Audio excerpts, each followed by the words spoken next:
King County Public Library.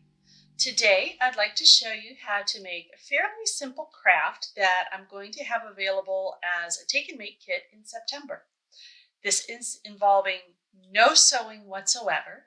It's really quick to put together, and it adds a nice little bit of color to your home. That is a rustic sunflower ornament. Now, this just requires a few things. You're going to need an old canning ring and lid. It can be as messy as you like. Those are probably the best ones to use for the craft, just so you get them out of rotation in your kitchen. You're going to need fabric, a yellow or a peach or an orange for the petals, and you'll want scissors, or you're just going to rip them into strips that are about 9 to 10 inches long.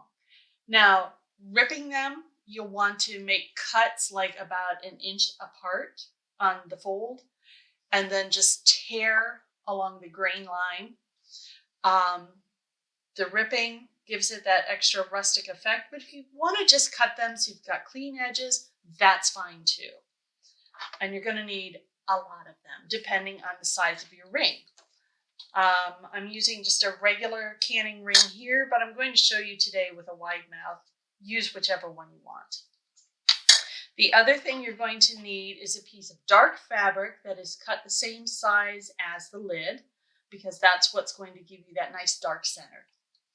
And then you also need this twine or jute, twine, whatever you want to call it, probably about 1 foot long to do the loop. So, with all that together, let's go ahead and get started. So we're going to start with just the ring and the twine. So there are 2 different ways you could do this. You could either just loop the twine through and tie a knot at the end of it, or we can go ahead and tie a knot in it first.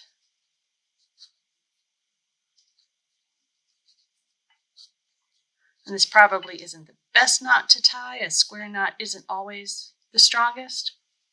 But then what we can do is loop the whole thing through and bring one end of the loop over the other to secure it in place. And it helps to go ahead and do that first so it gets tucked in between all of your strips of fabric. And then what we do with the fabric is we're going to do the same thing. You're just folding the strips in half, and we're going to take the folded end, bring it under the ring, open up that fold, and tuck the ends through it.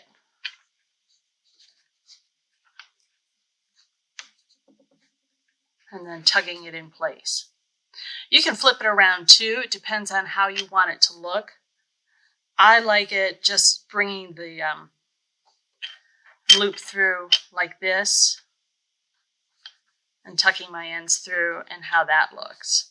But, you know, you do what works best for you.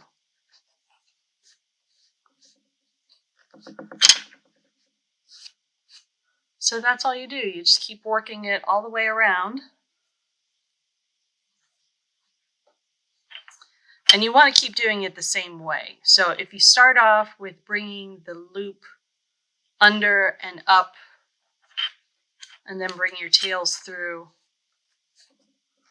like that, you want to keep doing that the same way all around as we've done here. Now, I'm not going to do that with every single one of these because, again, that gets boring.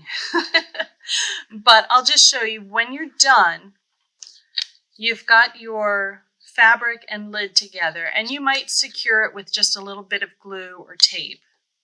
But because you're going to have a lot of extra bulk in here in the ring, you should be able to just pop this down in place and not have it move and not be a problem.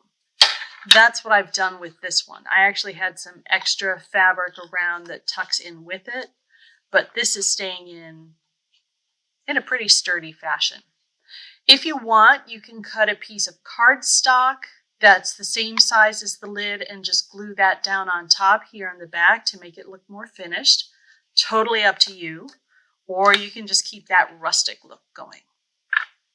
So that's really all there is to this particular project.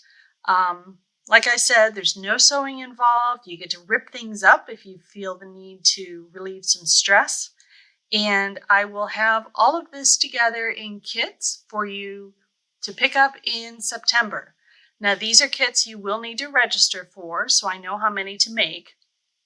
But they'll have the fabric, they'll have the twine, they'll have the rings and lids and fabric for the center. So you'll have pretty much everything you need except a pair of scissors.